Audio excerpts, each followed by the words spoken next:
Hello, everybody. Thank you for coming out. I know there were so many people who RSVP'd tonight. It's good to see those of you who are here, followed through on your Eventbrite reservation, and you're here.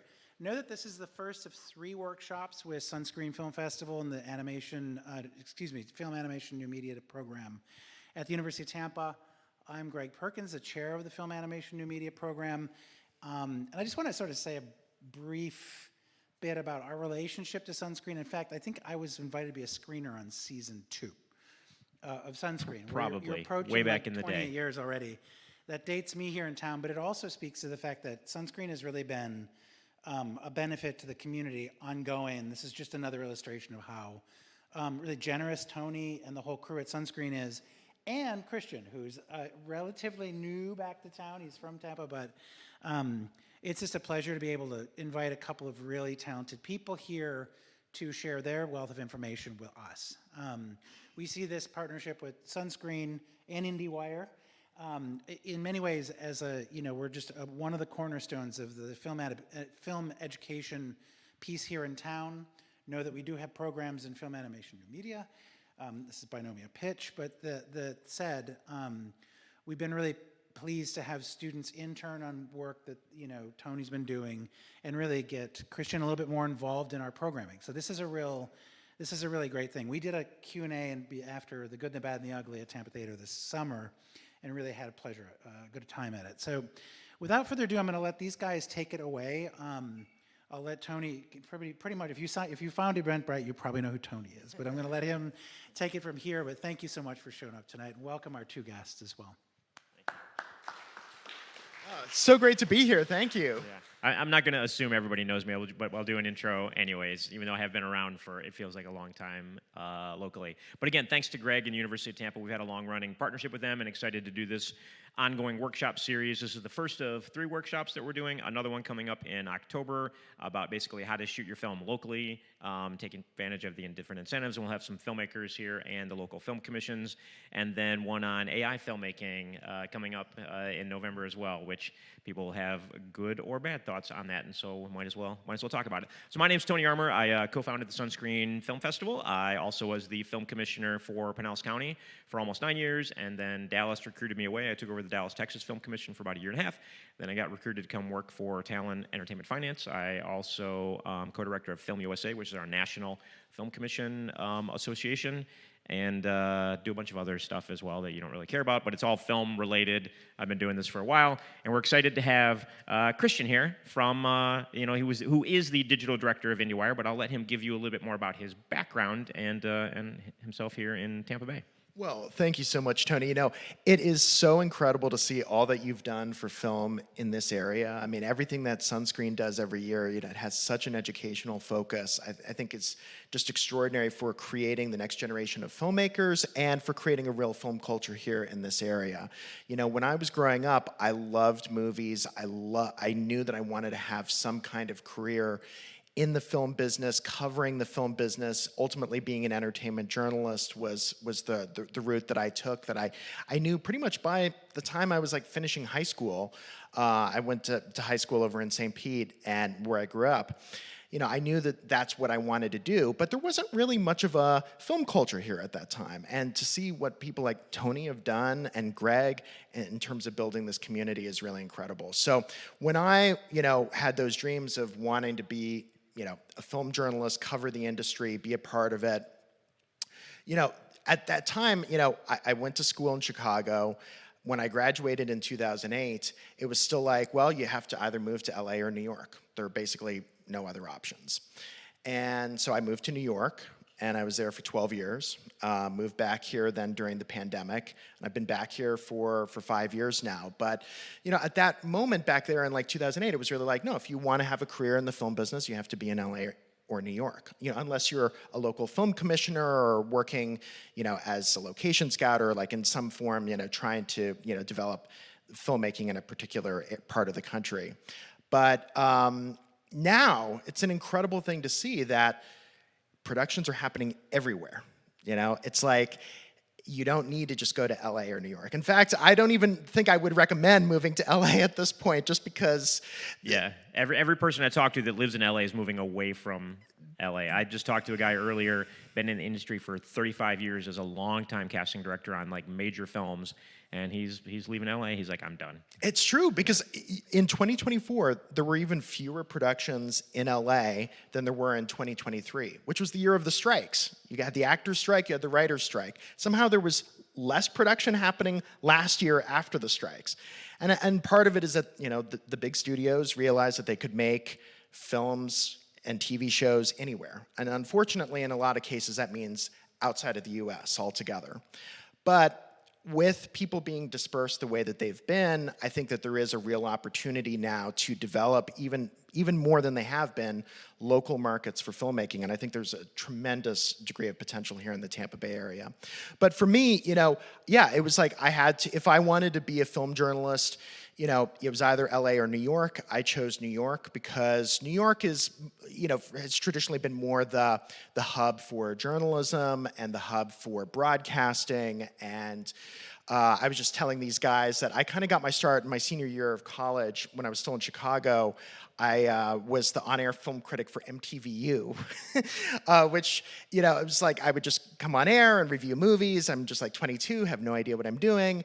And you know, then when I moved to New York, it was like, you know, so I worked for Entertainment Weekly magazine for 4 years. This was still a time like, you know, at that point in 2008, like working for a print magazine was a really desirable people thing. still bought magazines. People still bought magazines. That magazine does not even exist in print form any longer. So there's still a website, but I started there as a fact checker, which is a job that does not exist in any form other than maybe at the New Yorker. Does anybody really check facts anymore? I think just at the New Yorker. I think Okay. that's the only place, seriously. Otherwise, it's just a free-for-all at this point.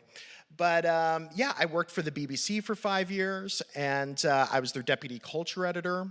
And I did a lot of on-air broadcasts for the BBC World News Channel. I edited the bbc.com/culture website.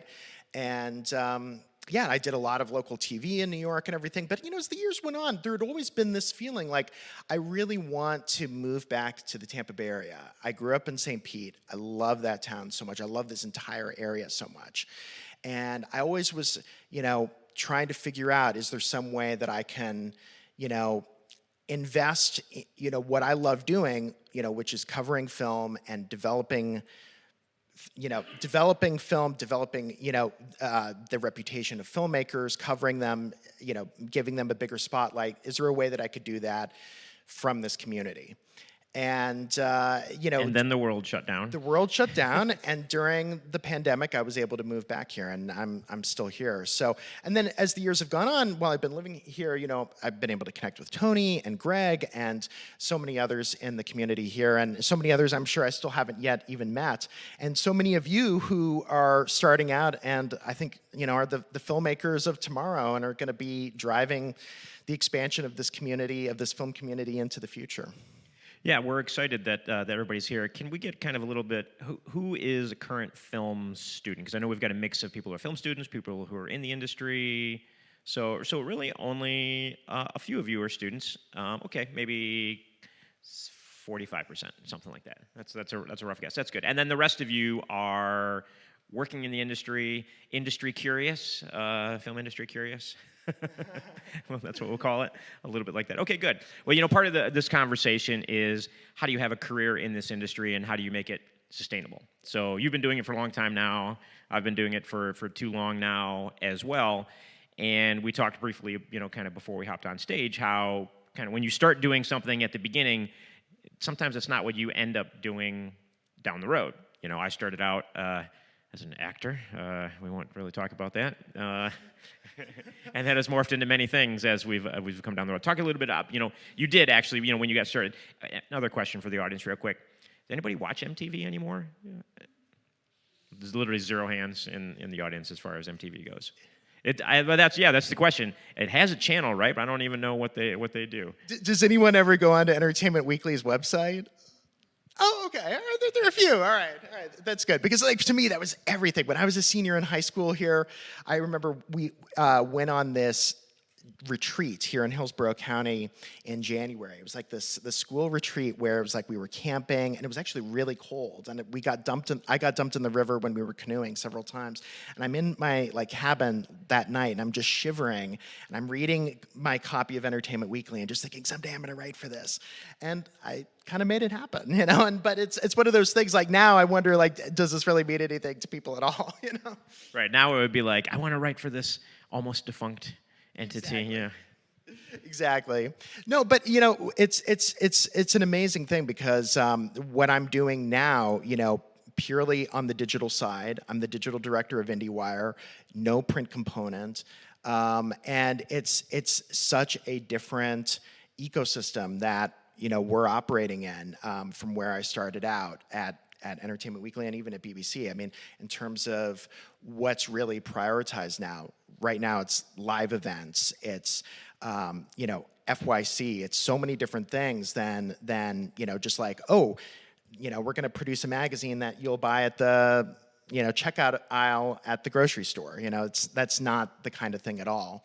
But no, I'm extremely fortunate. I've been at IndieWire for 7 years now. It's been an incredible job. I love every minute of it, and to be able to do it from here is also just an extremely gratifying thing. Yeah, talk a little bit about sort of the focus. So, you know, IndieWire is noticeably different from Hollywood Reporter or Deadline or Variety, even though I think all of those, except for maybe Deadline, are owned by Penske Media. Your guys are all owned by the same company, right?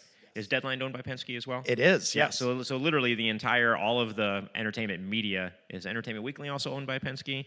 No, No. they're owned by Dotdash Meredith. Yeah, I think The Wrap is really the only one that is not owned by Penske Media at this point. And so it makes sense then that, you know, each of these entities would have a little bit of a different focus on the stories that they tell and so talk a little bit about kind of what your focus is at IndieWire versus like what a Hollywood Reporter or a Variety does. Sure, absolutely. So IndieWire, you know, we see ourselves as the creators trade. We're all about helping to cultivate an environment in which creators of film and TV can tell their stories, can have artistic freedom, can do what they want to do. We're not about covering reshufflings of C-suites like Variety might. You know, Variety is all about like this executive has been bumped up to this new role. No, that's not what IndieWire does. Hollywood Reporter, you know, is a little bit more lifestyle centric, is a little bit more,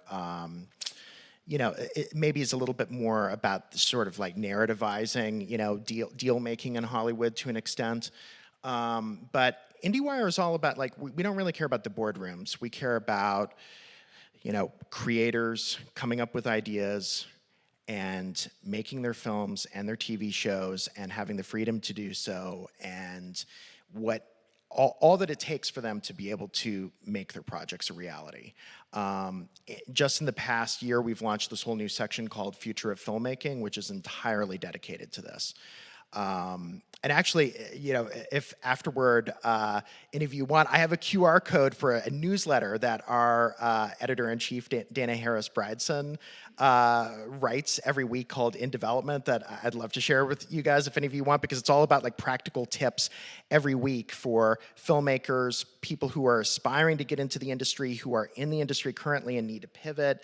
And it's all about, like, you know, practical advice for how you can survive this moment of, you know, really shifting sands for the industry. It's a very difficult time for creators right now on so many different levels. But, you know, our focus is entirely, like, you know, on the side of, you know, artistic visionaries, people who, you know, want to create, want to be able to, you know, be employed, make a living creating, and that's entirely where our focus is. Yeah, and it's so interesting and it's so different right now. We talked about, you know, how everybody's leaving Los Angeles to move to other areas. When I was in Dallas, I got at least one email or phone call, you know, every couple of days. Hey, I just moved here from LA. I moved back here from, you know, living in LA. Where do I go to meet people so I can get involved in the industry? And, you know, there can be a strong industry in a variety of ways depending where you're at. Tampa Bay market is very commercial business heavy. That's how everybody makes a living, is in the advertising, commercial content related industry.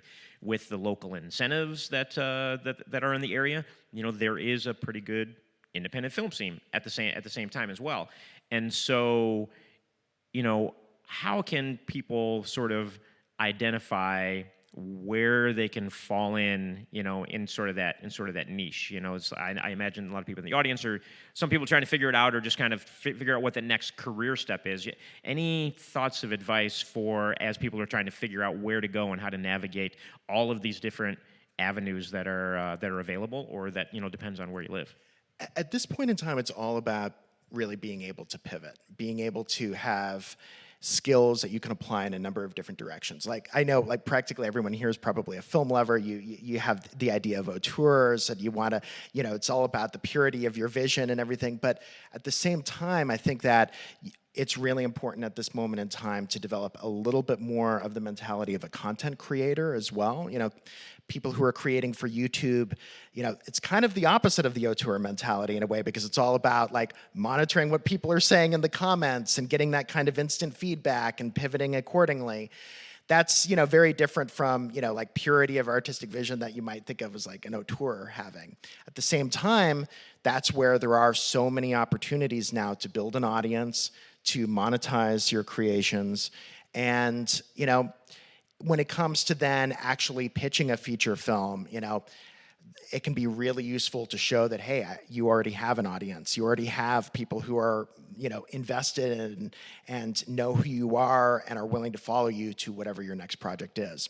And as part of that whole idea of the, being able to pivot, definitely considering commercial work, I think, has to be part of it. This area does have incredible opportunities in that regard, and ways to really facilitate commercial production. Like, that's kind of incredible. Like, so many car companies shoot their commercials here because you can shut down the Selman Expressway for like just a $2,000 permit. Like, that's incredible. Tyler promotes that all the time. It's like, you want a whole highway, you can have. Sure, let's shut it down for you. You can have it, and it's all yours, basically. Yeah, it's like for $2,000, you can shut down the freeway, the Selman Expressway, and shoot whatever you want there. And so, of course, big car companies, like, that's nothing for them to do that. So, it's like, I think you have to be very open, to understand, like, what's your goal? Is it to, I have this very pie in the sky idea of like, I'm just gonna make a feature film that's going to take Sundance by storm, or are there going to be like,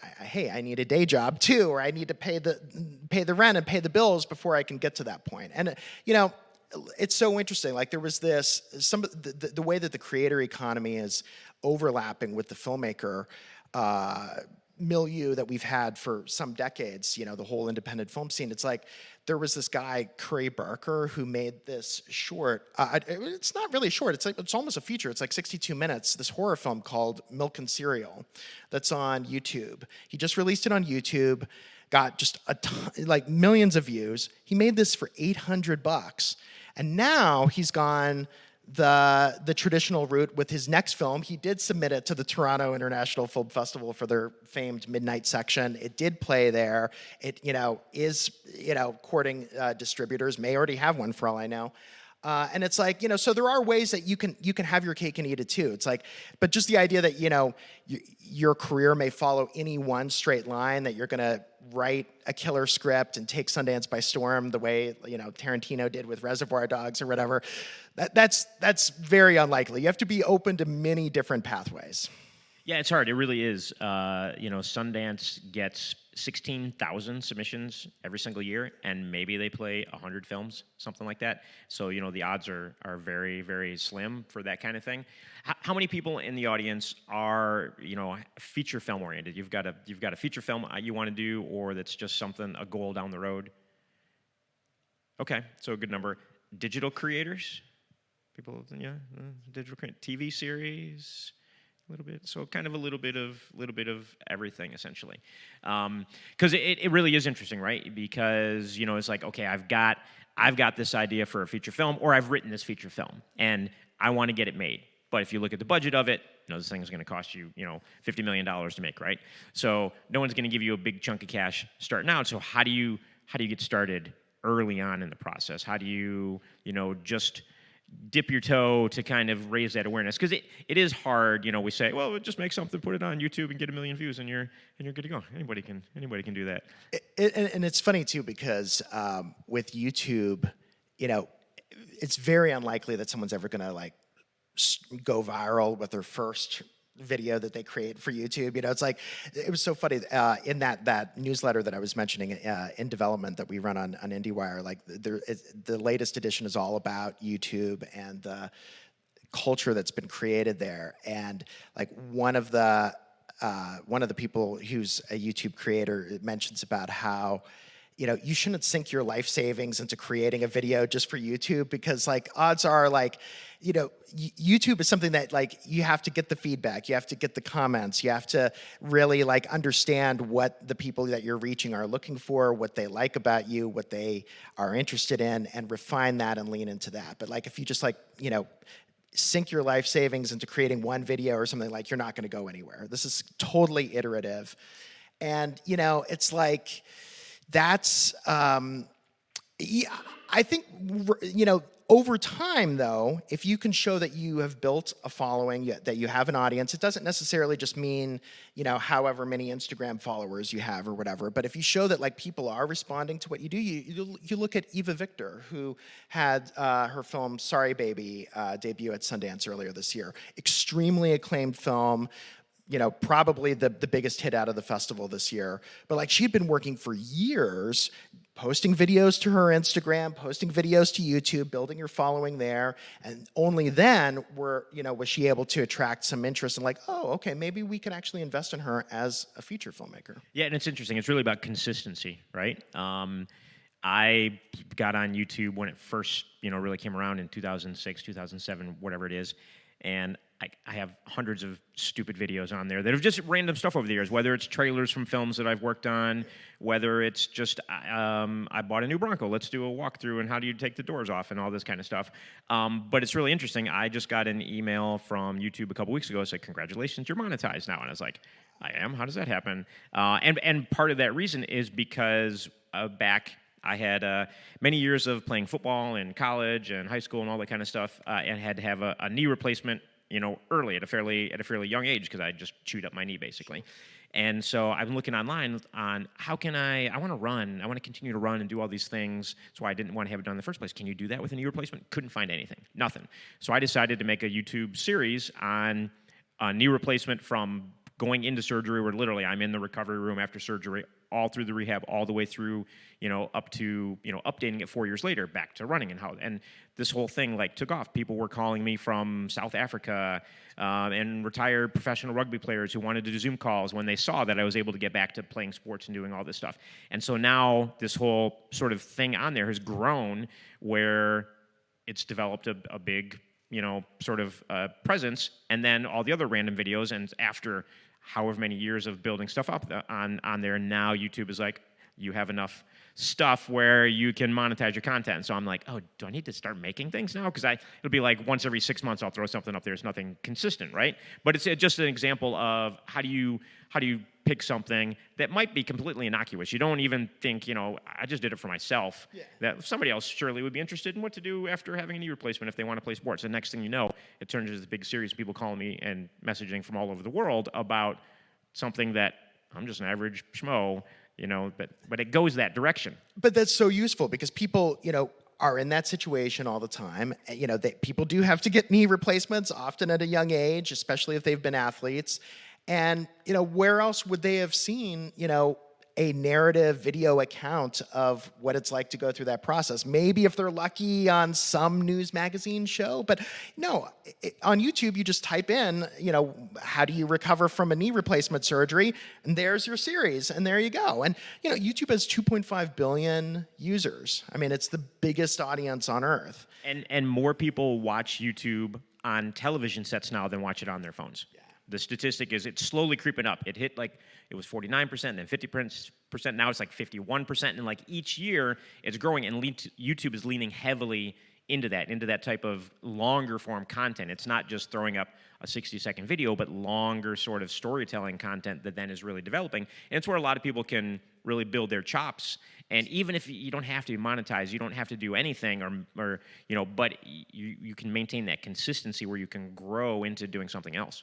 I mean, that audience, that scale, you can't get that anywhere else. I mean, YouTube's audience, it's bigger than like every U.S. TV network and streamer combined. It is the number one streamer in the world right now. Absolutely. Absolutely. I mean, this top Bollywood star, Amir Khan, he had this movie recently called like Stars on Earth.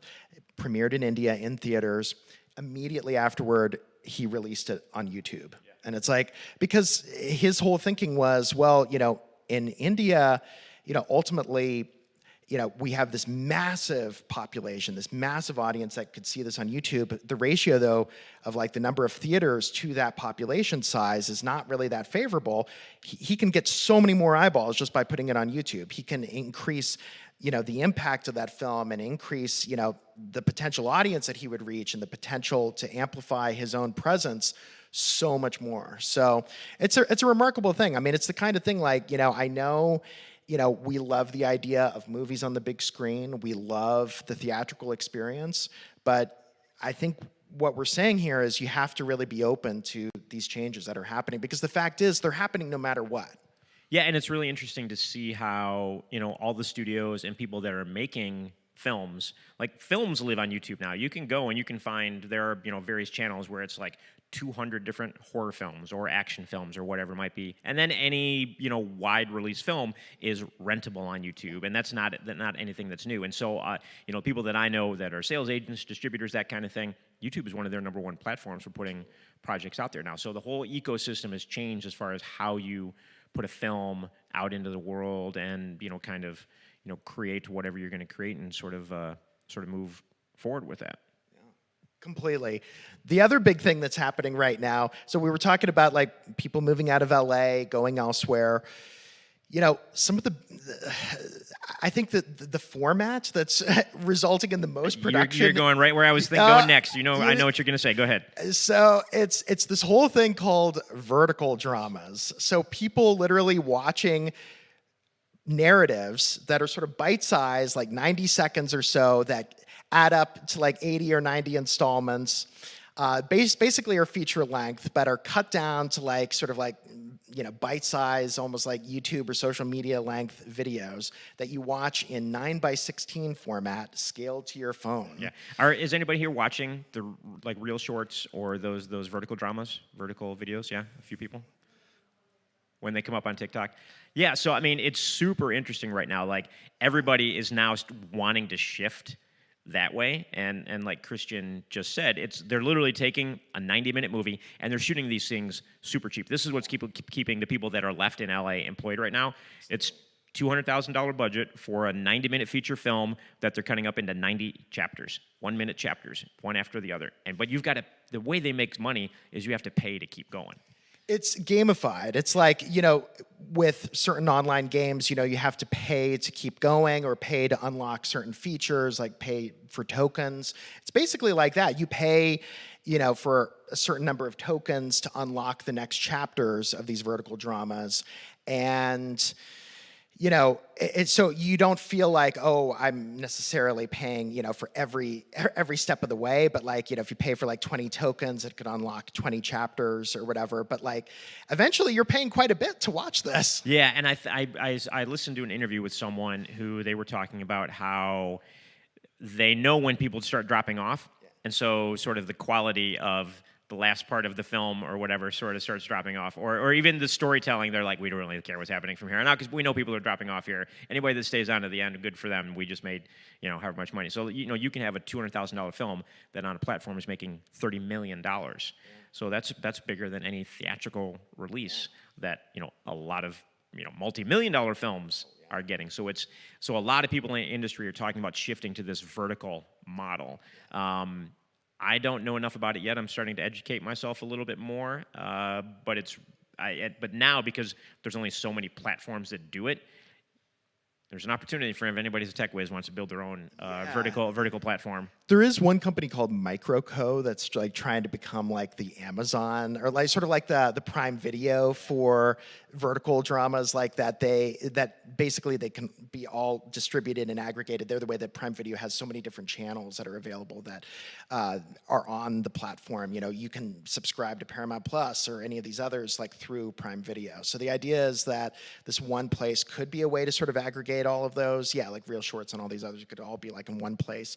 But, you know, it's the kind of thing like this is what, you know, I think we're talking about in terms of the importance of being able to pivot and being able to be flexible. It's because, you know, I think a lot of the people who are even making these vertical dramas, this is definitely not what they set out to do. This is not what they wanted to do, you know, and I think that they are generally clear-eyed about what these are a lot of times. Like since they're, in like 60 to 90-second installments, like every single installment has to end with like a cliffhanger. Yeah. It's very hard to do that. 90 cliffhangers in one film, you know, or 89 to the last, you know, the last one. And very often they have like sort of like Harlequin romance themes. Yeah, to them. the titles of these are really weird. Like there's a lot of vampire stuff, a lot of genre stuff. Or I was watching a YouTube video about vertical videos. It's like very meta. Earlier today, kind of in preparation for this to kind of see where the industry is going. I'm trying to remember some of the titles, but it was kind of like I've been handcuffed to my prison guard.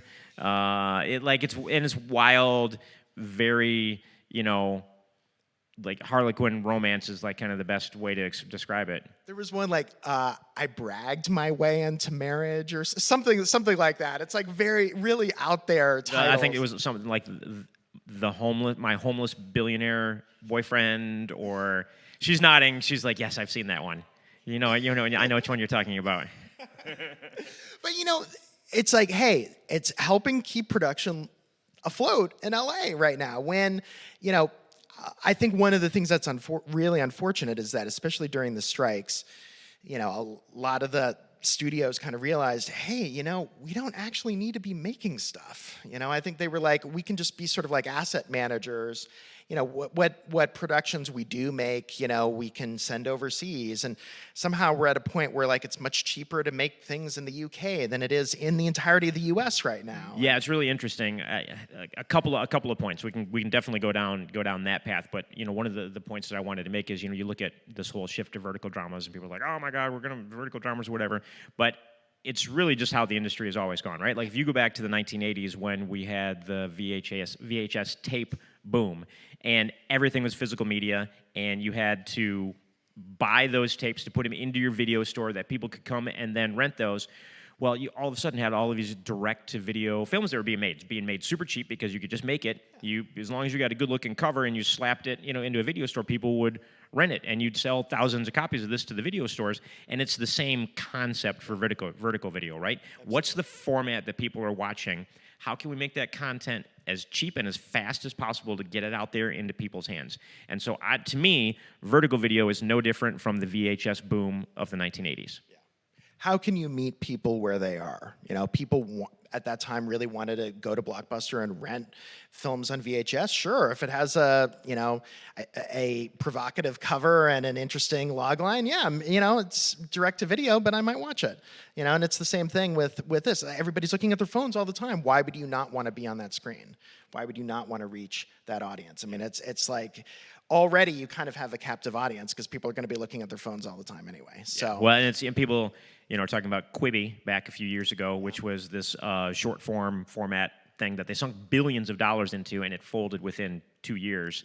Yeah. But they were trying to go like with really high quality short form content, when in reality, you need really low quality short form content apparently for people to be interested. They wanted to have top stars, you know, for Quibi, really high production values. And then there were some additional things as well, like there were no social share tools there. You couldn't even screen capture anything on Quibi, so there was no meme potential. But I think that, what is also unique about this moment, whether it's vertical dramas or some of the YouTube content that we're talking about or Instagram content, is that high production value generally is not really revered, is not really like super valued at this moment. What's really valued is authenticity.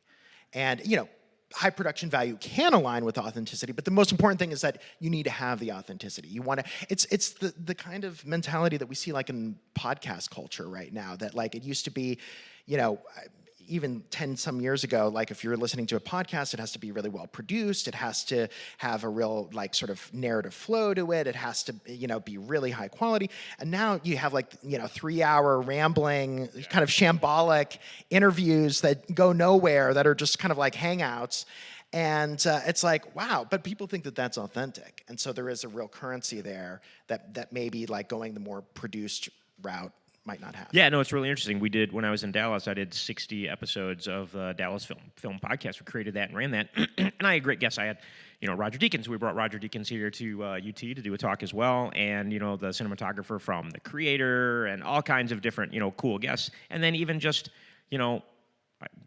cool guests, but what you wouldn't consider big name. And again, we would get people messaging saying, I love the show, I love everything. But it would be that format of like, I'm not going to write down questions. We're just going to sit down like this, have a conversation. And people love that kind of a format. Yeah, absolutely. Sometimes going a little more lo-fi can be the way to go. When you think about shaking it up and embracing a different kind of format, like an example I really think is worth thinking about is, think of what Alfred Hitchcock did after the incredibly high-toned, absolute blockbuster visions of Vertigo and North by Northwest. He decided to make a movie with his TV crew in black and white, in Psycho, that was incredibly low budget, starred an up-and-coming actor that nobody really knew in Anthony Perkins, and it became, it basically launched the entire slasher film genre, and it became like the most profitable film in Hollywood history to that point. It was like made for like $800,000 and grossed like $15 million. And so the idea of like, I know it can seem like a lot of what we're saying here sounds almost, like heresy when you're talking about auteurs and you're talking about loving film history. But there are actual precedents for what we're talking about from film history itself, and filmmakers, realizing that they need to pivot, they need to shake up what they're doing stylistically. It doesn't mean that he's not going to go back and then make The Birds, which is very much in the high-toned kind of format again. But it's like you just got to be open to possibilities. You got to be able to pivot and got to be able to be flexible to what makes sense at that moment and try to, embrace something new. Yeah, and even, you talk about Kevin Smith with Clerks in 94-ish or something like that. He makes that film for $16,000 or whatever the price of that was at the time. And, very much in that world, in that, early Sundance vein of getting discovered and things like that. But at the same time, making that low-budget first indie feature film is always a way to get started. I've been talking about it for a while, and I know I'd mentioned it to Greg, is I also want to do a series, How to Make Your First Feature Film, and I might just sit in my home office and just throw it up on YouTube and just do that because, people seem to be interested, and so why not? I'll ramble on for 90 minutes about that and chop it into 10-minute chunks or something. Who knows? It won't be a minute apiece, but just a way of saying is this has been happening for generations and for years and years and years in the industry of things changing and people just having to figure out what to do next. If we could figure out what's next, there's that whole AI thing out there. Yeah. Well, the thing is, I think that there's been this idea of, I'm going to write a script, I'm going to submit it to a festival, I'm going to get the phone call, eventually that someone wants to buy it. And I think that a lot of that mentality has been dependent upon other people, someone else giving you something, someone else giving you your break, making that break happen for you. And I think that what's great about this moment and what's really exciting is that you can give yourself your own break. You don't need to wait for the studio boss to hand you a check. Okay, maybe there isn't a check coming at all, but like you can make your own thing, you can distribute it yourself, you can get it out there, you can build your own audience, and then, money and a way to sustain what you want to do can follow from there. But like the idea of like you just need to wait for the phone to ring and someone to hand you a check, that isn't the way it is anymore. Yeah, even Christopher McQuarrie, who obviously has written and directed the last several Mission Impossible films and hugely successful film series, he had an entire Twitter thread talking about this, where he basically, and you could probably find it online somewhere in the Christopher McQuarrie Twitter thread, about how that's what he thought at one point in time, and then he realized no one else is going to do it for him, and what he did to kind of position himself then to be somebody who could, make the Mission Impossible film. So there's always a change. So, we touched on it briefly a little bit about how everything has sort of shifted to Europe. as far as filmmaking goes. And this is something with Film USA that we're heavily involved with and that we're working on right now, because the US is losing literally billions of dollars. You know, Marvel's been doing it for years, but they kind of just finally officially announced that they're moving all of their stuff out of the state of Georgia and doing it in the UK now. And the people always ask, and a big reason why so much stuff has shifted is, one, yes, they have great film incentives. The U.S. has no national film incentive, something we're working on, but could still take a little bit of time. Two, labor is a little bit cheaper, and I think the big thing that's a big key factor is that when you're shooting any feature film here and you're working with the unions, there's an additional health insurance, pension, and health that you have to pay on top of your wages, which is 20%. Well, in Europe, it's socialized medicine. So you don't have to pay that additional 20%. So just by shooting in Europe, you're automatically saving 20% off of your basically wages for people when you're shooting there. And then when you factor in, the stuff that's getting shot in Hungary and everywhere else, it makes it dramatically cheaper to kind of run overseas and shoot things. And I'm sure you've seen a lot of the coverage for the indies on IndieWire, like where are those being shot? Wow. It's a really interesting thing. Like, you think about a film like The Brutalist, such an American story, literally about, a Hungarian architect coming to America. A lot of it was shot in Hungary. This new film from Brady Corbet's partner, Mona Fastvold, The Testament of Anne Lee, that just debuted at the fall festivals. It's about the Shaker movement that developed in colonial America in the 1700s. Filmed in Hungary and Romania. It's like, absolutely, there is very much an argument right now that the future of filmmaking requires a passport. So if you want to make it, get your visa to Hungary and the UK, and that's what we're telling everyone. Yeah, exactly. I mean, but the thing is, I do feel like that there is an opportunity then at that moment. So like, for so long, it was like, yeah, Georgia was this huge thing. I mean, there was Marvel was shooting in Atlanta. There's Tyler Perry's studio, and then suddenly now, like, no, Marvel's making their movies in the UK, and okay, so it's not like here in Florida we necessarily had an opportunity to bring those productions here, but at the same time, it's like, I think people had thought, okay, there's Georgia, maybe there's New Mexico, and then of course, filming in Toronto or Vancouver. But like, now that people are more dispersed, people are a little, productions are a little bit more diffuse in terms of where they can take place. I think there is an opportunity, even without a major incentive package here in the state, to consider what can we make here. Yeah, and we'll talk about that on that next workshop in October. But a lot of what we've had shooting here are a lot of the Lifetime Channel, Hallmark Channel, those types of films. My last year as film commissioner, I had 18 films in 2022 in St. Pete Clearwater area, and I think that number's probably dipped a little bit, but there are certain producers that are coming back to the area and shooting, and Greg can attest. A lot of your students are working on a lot of these films. Would you say you did 3 Hallmark or 3 Lifetime films? Yeah, this summer, just this summer, 3 of them back to back to back. They're all smaller budgeted films, but there's still an opportunity to work on, to gain experience, to learn. I call them training films, basically. It's a lot of people who are getting started just being able to work on these and figure it out, because you're not going to get hired on a $10 million film, so why not start on these and kind of build yourself up, and then you can go to these other areas. There's a lot of areas around the country now, whether it's Louisiana, Texas, New Mexico, Georgia not so much anymore, New York still, even, the Carolinas, just about, I think it's like 38 states in the U.S. have an incentive program, some form of incentive program now. So there is an opportunity to work on projects all over the country, just depending on where you're at, just not LA, it seems like. I saw that there's this like baseball drama series called Heavy Hitters that was filming on St. Pete Beach yesterday. And I was like, that's really cool. It's like, this is like the most beautiful beach in the country. Like, the people should be filming there all the time. And it's like, finally it's happening. That's great. Yeah, it's good to see, and sometimes you can't fake what you need. The Florida Keys are an example. It's really hard to fake the Florida Keys, even though they did for the was the reboot that they made, Roadhouse, the Roadhouse film that they did with Jake Gyllenhaal, that shot in the Dominican Republic and called it the Florida Keys, unfortunately. Yeah, the one that really bothered me was David Fincher's The Killer, that had a scene set in St. Pete, and it was just filmed in New Orleans, obviously where they filmed most of the movie, and it was like just shot at night, and it was all shadowy, just completely disguised, and it wasn't really Florida or St. Pete at all.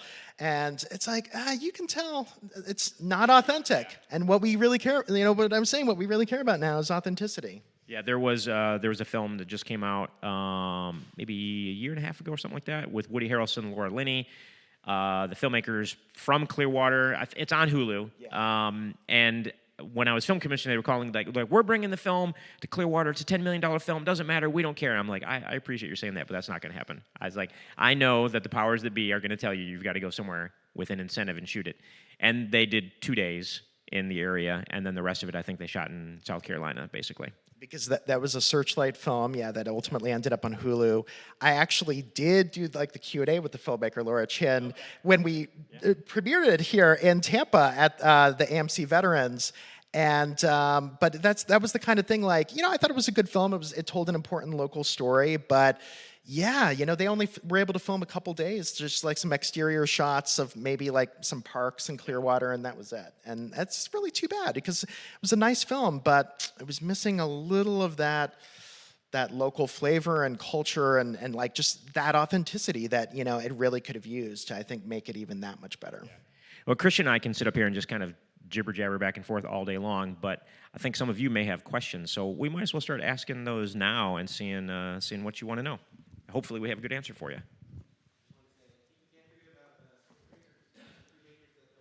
Yes, no, absolutely. That was when we actually had an incentive in Florida. So there was a range from 2010 to 2016 where there was an incentive here where obviously the first Dolphin Tale film, probably had a greater impact on this area than any other film that's shot here. Spring Breakers, people still reached out all the time about Spring Breakers, and people would be like, I came here because I saw Spring Breakers. And be like, we don't have machine guns running, like on the beaches, I hope you know.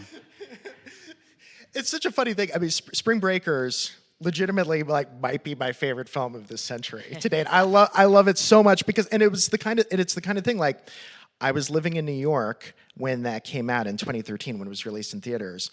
And it was like, I went to the AMC Empire Theater in Times Square to see it. And it was like, oh my God, this is the ultimate photographic representation of my hometown. I mean, this is St. Pete, the movie. And yes, you could say it's sort of a negative depiction in some ways, but I think more than anything, it really captures the beauty, it captures the light, the light of the sunsets of that, unlike practically any movie I've ever seen. And that's the kind of thing like, you're not going to be able to, you can't fake that if they had shot in South Carolina or Georgia. No, and it was quite a thing when that was filming here because I think Selena Gomez was dating, what's his name at the time?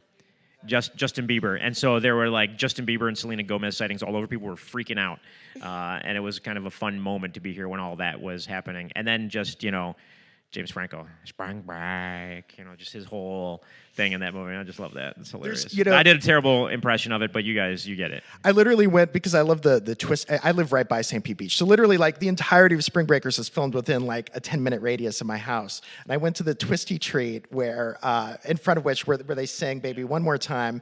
And I went there and asked them all about like, well, what was it like when they were filming here? And they told me everything. It was so much fun. And I have like a picture of myself like holding an ice cream cone in front of the Twisty Treat in homage to that. There is like a green pallor, the lighting and everything. It looks just like out of the movie. It's great. But no, I mean, it's like, you can't fake that stuff. And even if in some ways there, I'm sure there are some in the local government who might have thought that film, was a negative depiction of this area. But that's all right. But then we told them, how much money they spent locally. Yeah. And they're like, well, okay. And also, I will say, it's like, it does capture a certain beauty. Like, when like my mom moved here in the 70s, like she so fell in love with it that she knew that she wanted to change her life. She wanted to completely, reinvent herself and move here and live here. And it's like, okay, so no, she did not end up, associating with gang violence or whatever, like in the film. But it's like that idea of like a place can be so beautiful and powerful that it can actually make you want to reinvent yourself for good or for bad. In that case, in the movie, it's bad. But for good, I mean, I could see that. I think it's a powerful thing in that film, and so for me, that's why I absolutely adore that movie, and I want to see more movies like that made here. We're working on it. All right. Yes, ma'am. Yeah, here you go. Just so we can have it on shot video. Speak into the microphone. Yeah, because we are recording this, and we will throw this up on the Sunscreen YouTube channel for anyone that misses it. All right, wonderful. My name's Patty Hope, and I'm a comedian. And of course, as a comedian, you're required to write a sitcom, so I did that. And I think actually, Tony, you might have been. I did the pitch at Sunscreen Film Festival a few years back. I did the little pitch, whatever, 1 minute thing. Yeah, one of our pitch fest that we do at the festival. Yes. Yeah. And you all gave me some great advice. I have just talked to people, learned things. I finally found a filmmaker who loved my idea, and I broke open my piggy bank and just did it. So I have filmed the pilot, and we're in Mount Dora. And one of the questions or at least the thought I have in my head is, because we've lost that film incentive here that we used to have, that a lot of what was here has gone away. One of the things we tried to find was an interior of a commercial airplane for one of the scenes. I'm sorry, interior of a what? Commercial airplane. Commercial airplane. The cabin, yeah. right. We wanted to have two people sitting in the cabin with, the Disney people coming and going. We couldn't find, I tried so many different ways in schools and different things. There's a ton of them in LA that are set up specifically for filming. We ended up finding a plane that a pilot would let us use, a small plane. But I'm just wondering, is stuff like that coming back? Are we getting more resources for filming here? Well, Not I really. think, yeah, it's interesting because you lose a lot of equipment and things like that when the industry kind of goes away. But some of the equipment is so cheap now, you don't necessarily need to. But from an airplane perspective, I know Christian over at Lightwave Media in St. Pete, he has an airplane set that he built for his LED wall. And so if you go to his YouTube channel for Lightwave Media, you'll be able to see like sort of the sample video stuff that he shot with this half of an airplane interior that, then he has the LED wall behind it so you can see the clouds and everything kind of going by and you don't have to green screen it. So people get creative then with the resources. Maybe we don't have, the full sets like they do in LA, but you can find ways to make things happen because of just, technology. Was that the place where, like, one of the recent Mission Impossible movies, shot a scene? Yeah. So I think that's incredible that, literally Tom Cruise was in St. Pete and filmed, I think it was, the final scene they shot for the second to last Mission Impossible movie. I think it's actually the opening scene where there's, a table, and it's something, he's doing something on a table. I forget what it is when he's now. getting, your mission, yes, should you choose to that's accept exactly. it. Yeah. That thing. And that was shot in St. Pete. Yeah. That's amazing. And Christian, he couldn't talk about it. He was dying to talk about it, but couldn't for a long time. And then when the film came out, he's like, "It's shot here. It's shot here." Good to see you again, Tony. And Christian, pleasure to meet you. My name is Peter Herlin. I'm a filmmaker, and in fact, we'll probably be talking to Film USA soon. I got a $10 million green light today. So what are you doing here? I'd be at the Wow. bar celebrating right now. Congrats. So that's for Master Guns. So the producer is Roosevelt Film Lab, who did The Long Game last year. So we'll be in touch with you to chat about Film USA. But I'm working on a project called Kick Rocks. It's really based in St. Pete, but it's been a big battle, as you talked about earlier. Hey, we want to come make it here. Realistically, it's super tough. So from a talent standpoint, can you speak from the financial side and maybe some alternate avenues, incentives, particularly Section 181 financing, maybe some branding integration for companies that are based here and things like that, and how do we tap into that? So how do you finance your project in an area where you don't have a major incentive? So again, on the 23rd of October, we will have a workshop with the Pinellas Film Commission, Tampa Film Commission, and some filmmakers, Todd Weissman and Krista Brini, who are working on a project called Land Remembered, and that's a very Florida-centric project. And so we'll be kind of going more in depth on how you can make that stuff here. But real briefly, you do have some local incentives. Section 181 is a super boring section of tax code where basically you can get a write-off for everything you're spending in a year, but that does expire at the end of this year. The MPA has put forth a bill that they're trying to get passed before the end of the year to extend it. So technically, if you don't shoot before the end of this year, you're not going to be able to use that thing anymore. There is the discussion of a national incentive. We're waiting to see what those potential bills look like, and everyone feels fairly secure that something may happen with that in the current administration before this is over, which would be then a big boost for somewhere like Florida, where you very much could say, all right, I'm going to get 10 or 15% from a national perspective. I only need to get a little bit then from these different areas, and so that makes it more viable. There's always product placement, there's crowdfunding campaigns, there's grants. There's so many different ways to kind of reach out and find different ways to fund your film. Actually, we did an entire 90-minute workshop about alternative methods for financing that is now on the Sunscreen YouTube channel, so you can find that one there as well.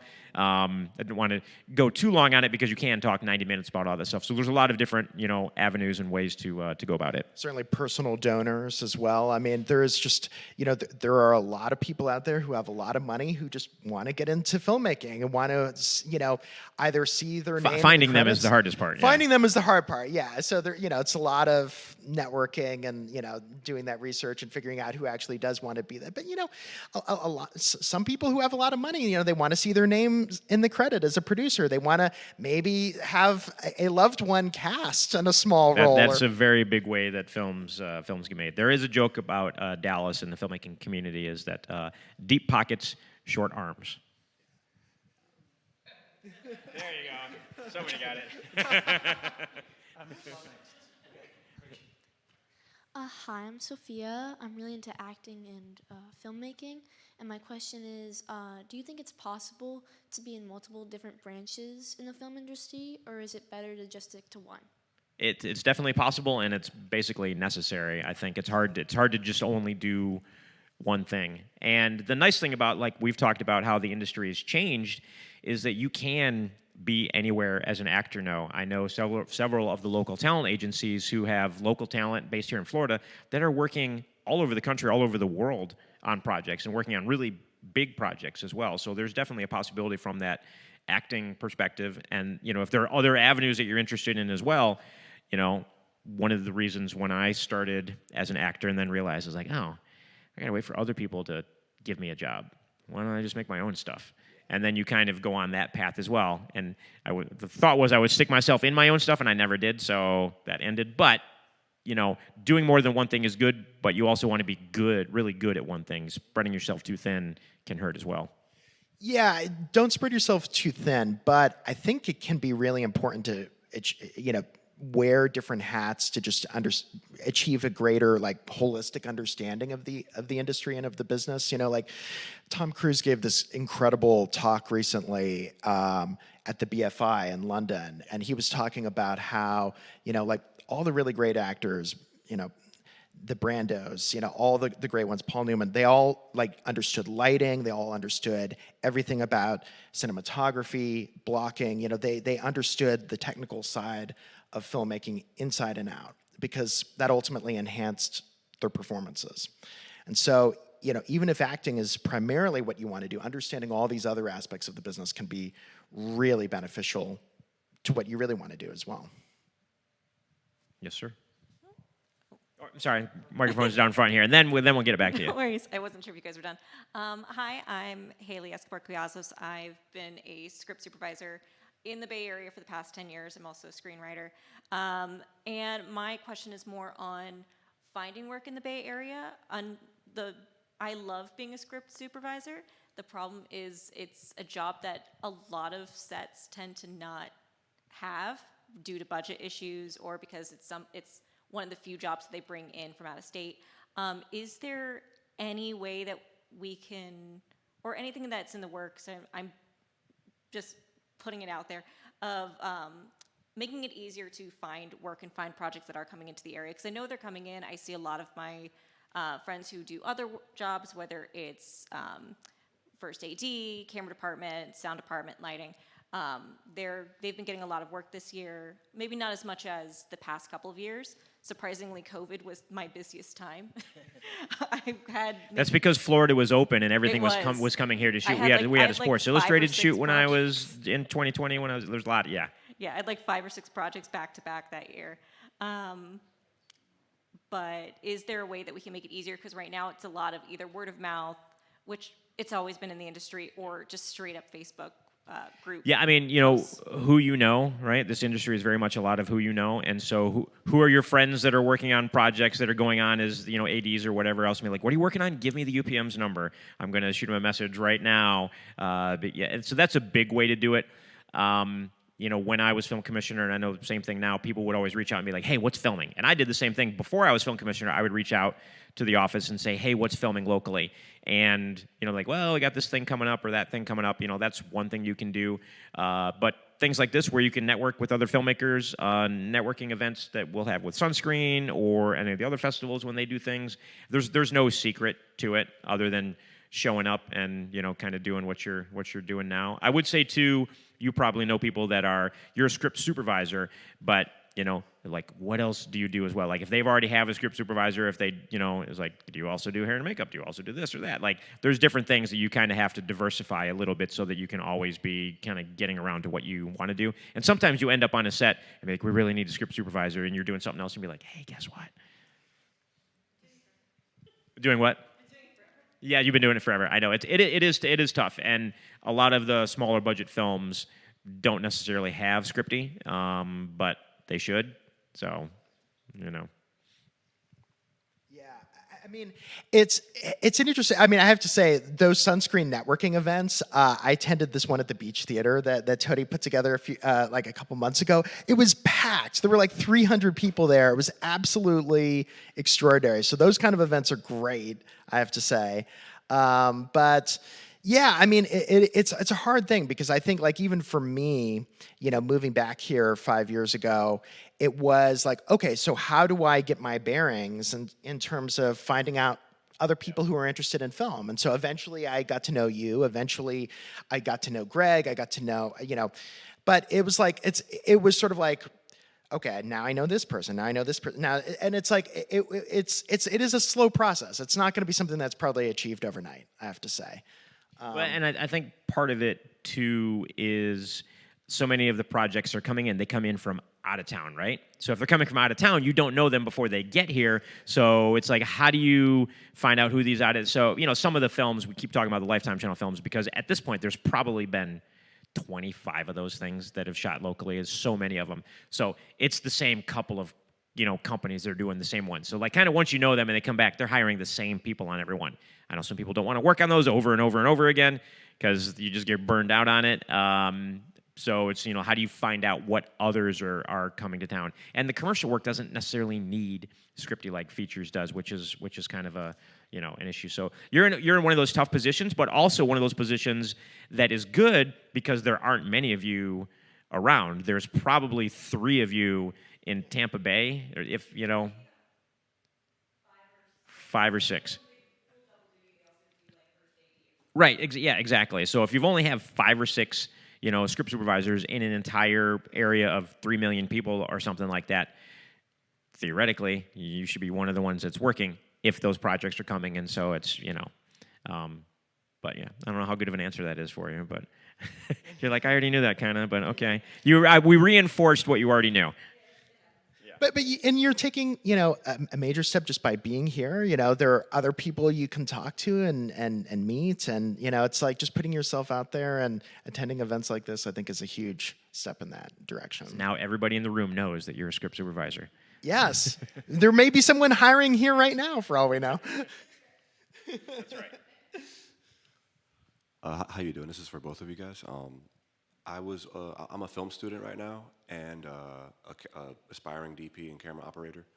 And I was just wondering, what are some of the key roles that a film student right now today could learn to sort of break into the industry? Some things that would allow you to not necessarily spread yourself thin. I know you have to wear a lot of hats and do a lot of different things and know information here and there, but what are some key things that you could... Yeah, I mean, I think, you know, one of the biggest things is, you know, if a feature comes to town and you're a film student, you know, you want to get onto that in the camera department, right? They're not going to hire you as a cinematographer, you know, when you're a student, but if you get on in the camera department and you work on that project, you know, again, like I said, you know, when we had 11 of these films built, going back to back to back, somebody who started out as a PA on the first film, by the time you got to the last film, was, you know, a camera operator or B camera operator or a cinematographer, or, you know, you just worked on 11 films in a year. And so you just find a way to get started on one of those. We do have a film we're going to be shooting December. I told Greg about it earlier, and so we'll be bringing some students on board for that. And so just stay in touch with Greg, and we'll let him know about that. But and shoot your own stuff. You just got to keep shooting stuff just to practice. Basically, the more practice you get, you know, the better you get at it. Yeah, I mean, it's there's no like straight path to, advancing up that ladder. It's like these jobs kind of snowball, it's just like one thing leads to another, leads to another. It's like kind of like a networked thing, it's like one contact. Yeah, I mean, like if it's a production that comes to town and you work as a PA, maybe the people who brought that production to town won't be back, maybe they'll be shooting somewhere else. That's where you do have to have that kind of flexibility. Maybe if you have a great connection with them, maybe you would want to journey elsewhere to work on their next production. But, these things have a way of just kind of snowballing and just, one thing leads to another, and in a path, in a trajectory that you never saw coming, really. But I would say also that one topic of our In Development newsletter that we had recently was about like how people in the industry are really trying to prepare now for jobs that don't even exist yet. And so that's, it's one of those things like you do have to, understand where things are going and adapt to the way that things are and the way that things are changing, not even if you don't necessarily like it. And so one of the things is, AI. There are plenty of ways that AI can be utilized as a tool, for cleaning up audio, cleaning up dialogue. Some of the controversies that we had during this last award season with the Brutalists and all about like, oh, the AI was used to, sharpen some of the Hungarian accents or whatever. It's like, I don't really see, and I think as time goes on, more people will realize like, what's the difference between like using AI in that way and just like using any kind of Pro Tools or any kind of sound editor, I mean, it's like, there's a difference between that and like generative AI that's just creating material out of whole cloth, And even so, with that, it still doesn't just be like, make me a movie. Like, Yeah. there's a lot of detail that has to go into lot of making every single thing happen. I've dabbled with a couple little things here and there, but not really played with it. And it's going to take a little while. The technology is growing fast. Like within 5 years here, you're still going to see a huge shift in like what gets made. But I don't think, the traditional filmmaking industry gets eliminated. It's just there's a lot more tools that are available to make things cheaper. I think the way to think of AI is that it's a tool. And, to their credit here at UT, AI I know is taught in a number of classes in terms of how it can be used as a tool to help with certain aspects of productions. And, I think as time goes on, I mean, I don't recall there ever being a backlash when like Final Cut was introduced or Avid or any of these. What do you mean things, I'm not physically cutting film anymore? Yeah, I have to use a computer?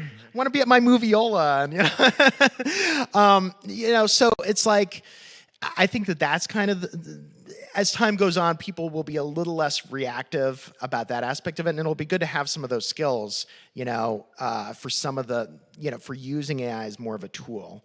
That really could be useful, and it's great that it's taught here. I also love the fact, by the way, some of the inventiveness of the students here. So Greg was telling me about how for the amazing LED wall that they have here at UT. So there's this experimental film that I love from the 60s that Michael Snow directed called Wavelength. It's just this almost static shot of like a New York City office, file cabinets, people every now and then walk into the frame and out. It's like very experimental. It's like 40 minutes. And one of his students actually like recreated that mise en scène, that backdrop at Wavelength on the LED wall, which I think is the greatest thing ever. So it's like, hey, there are ways that you could use these new tools in a very cinephilic, very film savvy, way that recognizes and honors all of film history that's come before it while adapting to something new too. We went on a little tangent there, but kind of answered your question.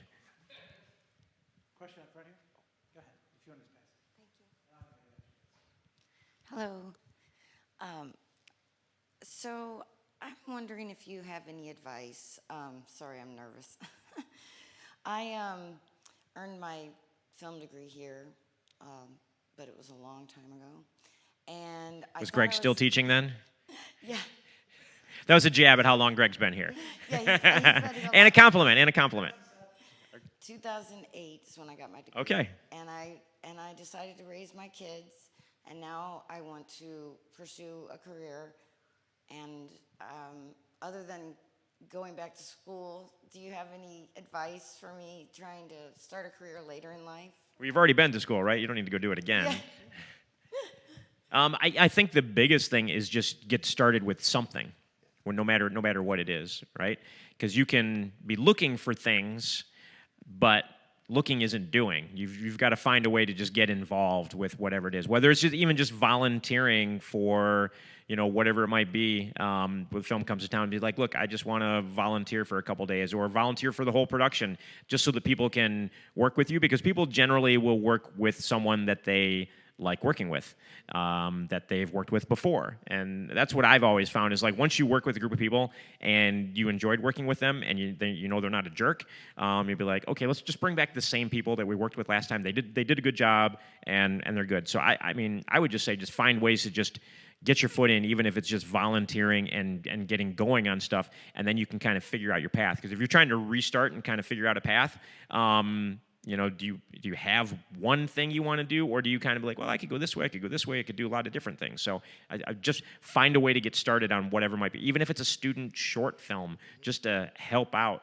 just so people get to see you and know you.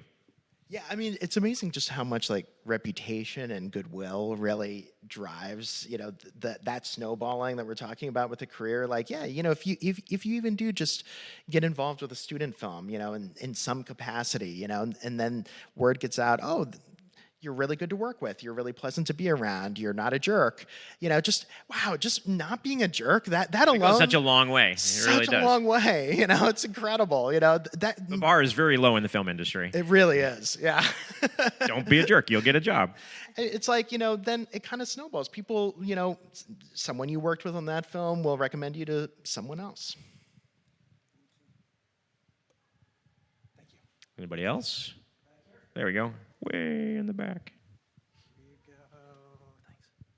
Hi, my name's Olivia. I'm a student at HCC right now, and I've been fortunate enough to do some PA work recently. I know you talked about there's a lot of different avenues to get into film, obviously, right? I know there's a big thing in the industry about not necessarily like having a certificate that says you're able to do what you can do. My question then becomes, is studying film like professionally, I guess, in the sense of like going to university and studying that as a bachelor's, as a master's, whatever. Is that like worthy? Is that something that employers value? Is that something that's worth your time right now? Well, we are at a university here, so I'm not going to say that you shouldn't go to film school.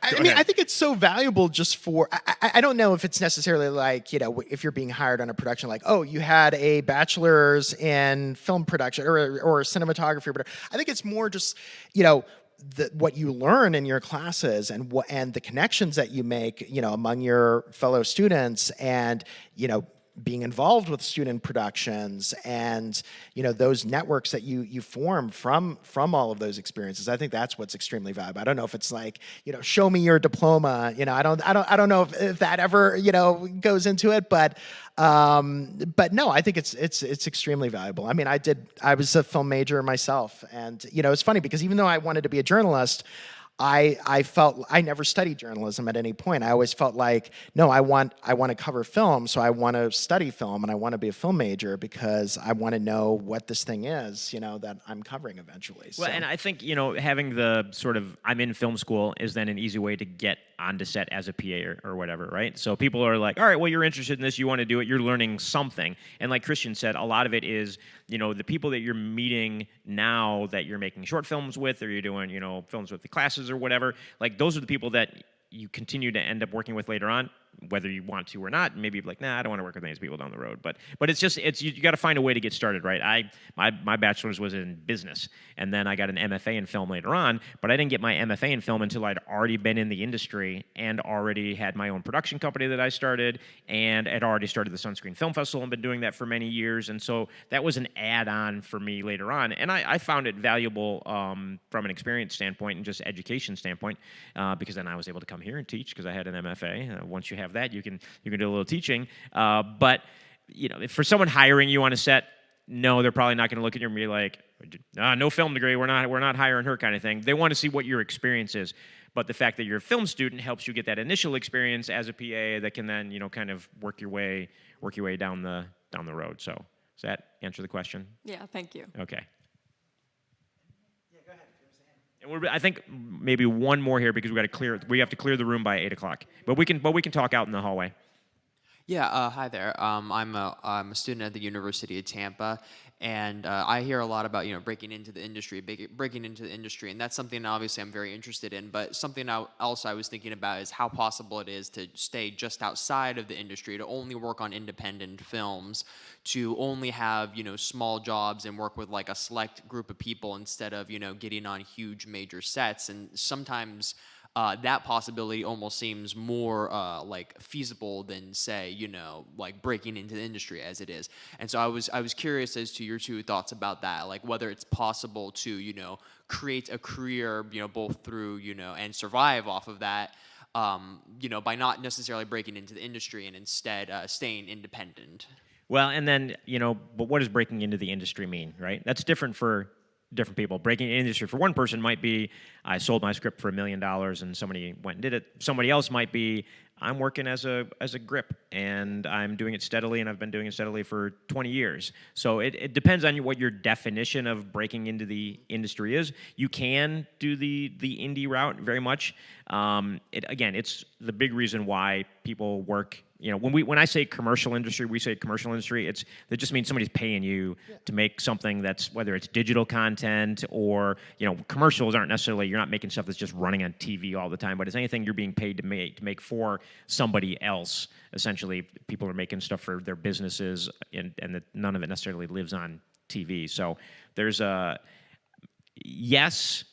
And yeah, I mean the whole thing of like breaking in, I mean it kind of goes to what I was saying earlier about like that to me sounds like just the concept of breaking in is sort of like that thing of like waiting for someone else to hand you the opportunity, someone else to hand you that check, whereas right now there are more opportunities than ever to create your own opportunities, to do your own thing. God, I mean, even when I was in film school, it was so difficult. Like we had these horrible like standard def like DV cameras that were like the only like cameras that we could use, either that or 35 millimeter. But it was very cumbersome, and like you would need a crew like to make any like even small short student film project. But now it's just so much easier. I mean, what you can do, why are you not making your own opportunities? If you do want to like never work for a studio or never work for, some kind of like big company or whatever, and you want to do your own indie productions, I mean,